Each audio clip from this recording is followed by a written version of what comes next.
ngaka kende ngakwa pandan bat pi hasenda ban klet ya pi ba ingam lada lele ba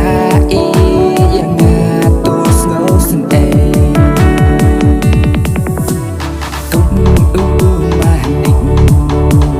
makaling makau lawar ding jing i angon kapa ngaru kum ju ba i ngatrangka jing i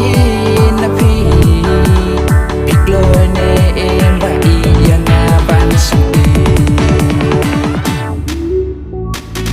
aban datang tak yang kum pukni ngan su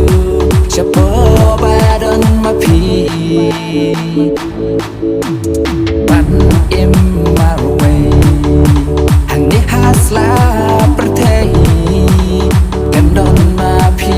yang along le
ching ika ba shisha